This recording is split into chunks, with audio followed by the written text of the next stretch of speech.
What's up, guys? Welcome to Daily Dose of Reddit. This is your host, Zach, and today's subreddit is r/StoriesAboutKevin. Alright, this story's called Kevin the Soldier Part 1, Arrogant Daddy's Boy. If you read the Kramer saga, welcome back. This isn't about her, though. She was around for part of this, but didn't really have a role. This story is about another guy I'll creatively nickname Kevin. I met the guy in 2006, a whole 14 years ago, by the way. That's crazy. Just before our company's deployment. He came off as fairly standoffish and a bit of a know-it-all. Physically, he was a stick covered in very edgy tattoos. I'm assuming the tattoos were to help make him look tougher. He was not that tough. I really didn't get to know him too well until after the deployment, but that doesn't mean I didn't hear about his shenanigans. You see, before I ever met the guy, he'd already built up a bit of a reputation as an arrogant daddy's boy. Daddy was the command sergeant major of a major combat division. I won't say which one though, but they're popular for horseback riding. Kevin would constantly remind people of this fact. For those reading this and don't know, if you're a legacy soldier, that's awesome. But if you're constantly talking about how much of a badass your insert relative is, please shut up. No one wants to hear about it. Instead, live your own adventures and make your own stories happen. Now on to what you're here for. Kevin came to the unit and immediately earned the enmity of his platoon sergeant, who we'll refer to as the Shield. The Shield is a very respectable man, tough but fair. He didn't put up with bacon sauce and would go to bat for his soldiers any day of the week. But get on his bad side and oh boy! So Kevin comes to the Shield's platoon and notices his beret is messed up. A black beret was the standard headgear worn during day-to-day operations back then, with the patrol cap being worn out only in the field or in the motor pool. The Shield asked Kevin to fix his beret, but Kevin argued and claimed his looked fine. This would go on every time the Shield saw Kevin. The Shield finally got fed up with his back and forth and orders Kevin to write an RBI, basically an essay, on proper wear of the beret based on the Army regulations. Instead of doing the RBI, Kevin decided to call Daddy and receive a thumb drive about headgear regulations written by another soldier. The Shield was not amused and made him handwrite an RBI while being monitored. Now, about a month or two before our deployment, the Shield's platoon was selected to become our battalion's platoon security detail, more or less the battalion commander's bodyguards and personal security, and the Shield was authorized to replace any soldier he wished. One of those was Kevin. Kevin officially became another platoon's problem, and a problem he was. I'm not sure what else he got up to in the intervening weeks. While we were on pre-deployment leave, he got married. No one knew he was in a relationship.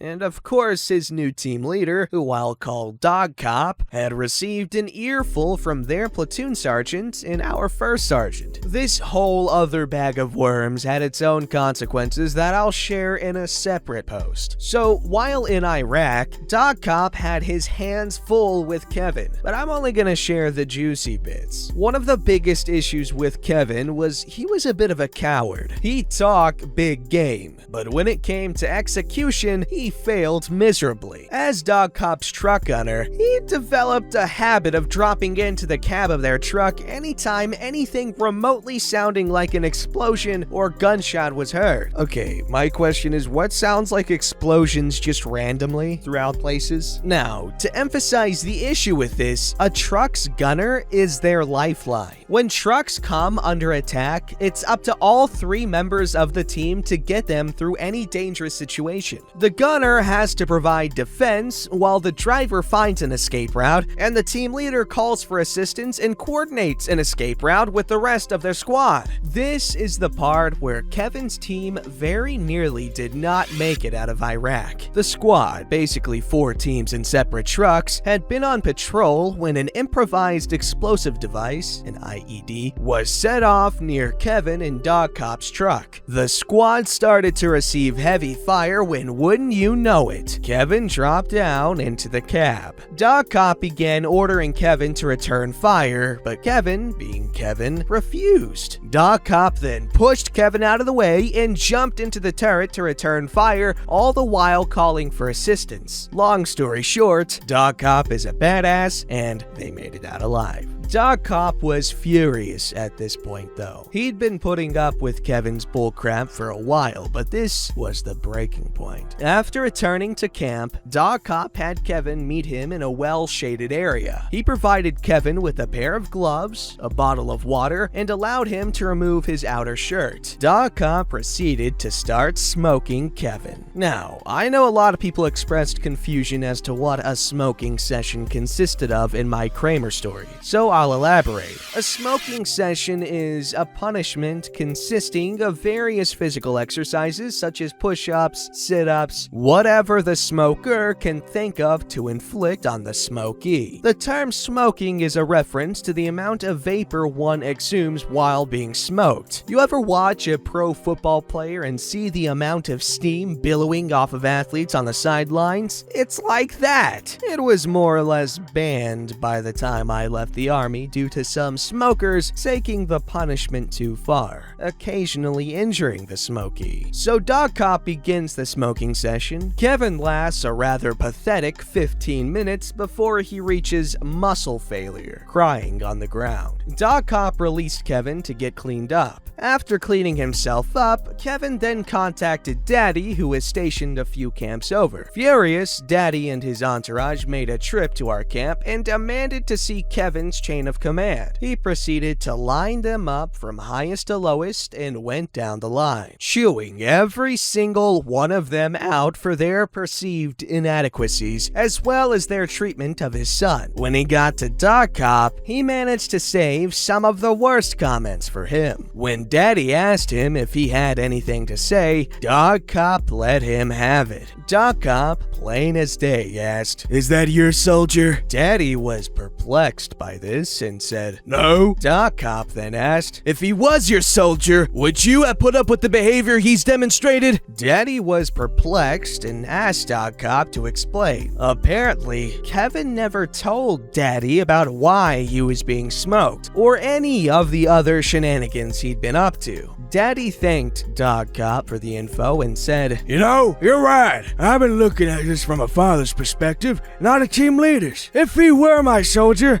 I'd have taken similar actions." He then apologized to the chain of command, and before leaving, informed his son that he was officially on his own. Kevin's face was ghost white as Daddy left him to fend for himself. To his credit, though, Dog Cop didn't seek any kind of revenge, and actually proved to be the bigger man. Like the Kramer story, this is not the end, and I'll admit the next parts I'm not super proud of. Thank you, user Entertainment360, I've seen you in the comments, for posting. Anyway, really interesting story here. Kevin is a dingbat, and a wad, and many other dings, including an us, a dingus, you know? Alright, here we have part 2. Kevin the Soldier Part 2.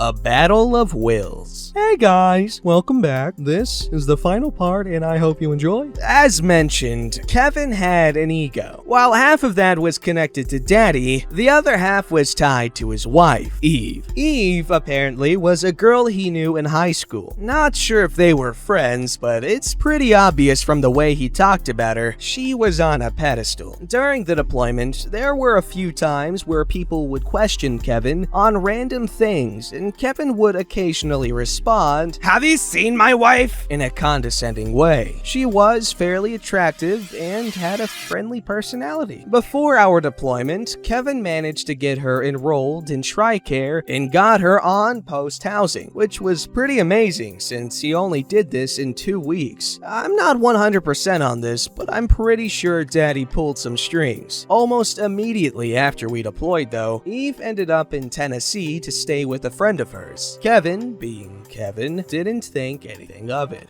While on deployment, point, Kevin noticed several times that his bank account had little to no money in it. Whenever Kevin and Dog Cop checked the bank account, it usually drained a few hours after he was paid. We're talking roughly between $1,500 to $1,700 a month, give or take. That's with his basic housing allowance, or BAH, and deployment cash. When Eve was asked, she would usually give aloof answers, nothing ever to the point. It eventually came down to Kevin having to go to the trouble of opening a separate checking account and not giving Eve any way to touch it except for the BAH. Legally, that was for her. When Kevin went on leave, he went to Tennessee to see Eve, but she initially wasn't anywhere near where she said she was. Kevin had to spend a day looking for her. He finally found her. She had been staying with one of her girlfriends and someone Eve claimed was the girlfriend's boyfriend. While on leave, Eve refused to have sex with him until he gave her access to the second bank account. So of course, she went right back to draining the bank account. But hey, he got laid, so win-win, I guess. That's his wife. Upon returning, Kevin began having issues with his groin. When he went to see the medics, he found out he had herpes. He immediately called Eve and asked her about it. She claimed it must have come from her and the girlfriend fooling around. Of course, Kevin, being Kevin, he believed. To his credit though, he finally called her on her bullcrap when she started posting more pics of her and the girlfriend's boyfriend. It turned out she was fooling around with him. At this point, Kevin was crushed, so he went to Dog Cop's room, bawling, and told Dog Cop everything. At first, Dog Cop just told him, "I told you so," and wanted to shut the door, but as I've said, Dog Cop was a good man. He contacted Kevin's daddy, who also said, "I told you so," and they managed to open up another bank account that Eve did not have access to. Divorce paperwork was eventually drafted, and everything was set to be all is well. Except at the last minute, Kevin changed his mind and said he wanted to work it out with her. To his credit though, he didn't give Eve access to the third bank account. As far as I know, Kevin really didn't have much happen until the company returned from Iraq, with him and Eve joining our clique. I remember a group of us had planned to get lunch at one of our favorite greasy spoons in the area. We were to meet Kevin and Eve there and make plans for the night. When we got there, it was me, Party Boy, Big Mac, and Donkey Kong's cousin, Greg Kong. As we walked in, Eve had a booth to herself. Apparently she had a migraine and sent Kevin to Walmart to get her some aspirin. Greg Kong started giving Eve a hard time and she played it off with good spirits. After 15 minutes of waiting, Kevin arrived and took a seat with us. Greg Kong had started digging into him a bit and Kevin tried to redirect it towards me. Kevin proceeded to say, "At least I didn't get sent back early," to a few faint chuckles. Now, up to this point, I'd kept my mouth shut. I really didn't care for Kevin, but I wasn't about to let him take cheap shots on my behalf. I proceeded to reply, "Well, that's all good. Maybe next time I'll just hide in the cab of my truck and cry." The table erupted in laughter. Well, except for Eve. She had no idea what I was talking about. Apparently, Kevin had been telling her about how much of a badass he was this whole time. Now, a normal person would consider delivering a jab like that ample payback. I'm not most people. So I decided to attack Kevin with some petty revenge by taking surgical shots at his ego. But to be fair, I really didn't start my plan until later that night, and I'm really not proud of what I did. We ended up meeting at Starlight, one of the two country places in town, but they also specialized in hip-hop most nights as well. Weird combo, I know. Everyone else had more or less gotten countryed up, except for me and Kevin, but that's mostly because I'm not a fan of country music, and Kevin wanted to show off his tattoos. Eve was wearing a red button-up shirt, white short shorts, and a small white cowboy hat. We found a table, and Kevin had ordered drinks for himself. Eve began to tug on Kevin to go out dancing with her, but he refused, even getting physical and screaming at her to leave him alone. Damn. This is where I swooped in. I took her out to the dance floor, and we got really close. Nelly's Ride With It was playing, and that was my jam. While I focused on her, I made sure to make eye contact contact with Kevin more than once, letting him know that there was nothing he could do to stop me. Every time I locked eyes with him, I could see him get more and more defeated. Now, to clarify, I had no intentions of sleeping with Eve. I'm not a homewrecker, but man was I tempted. I made this a habit of mine for the next few weeks. We go out to dinner. There I was, sitting next to Eve. Group movie night, me and Eve split popcorn. She conveniently forgets her jacket. Oh, hey, take mine. As well as a few light jabs at Kevin, who wouldn't give up his, etc., etc. So finally, Party Boy asked me what the deal was. I explained, and he asked if I planned on sleeping with her. I told him no, and he informed me of the herpes. At this point, I was unaware. Well, that night at Wild Country, the other country place, everyone's asking who would go on the mechanical bull. At this point, I'm officially 21 and had been drinking, so I hop on. Eve jumps on behind me and immediately scoots in close. I end up pushing her slightly back and then placed a cushion between us. Oh my god.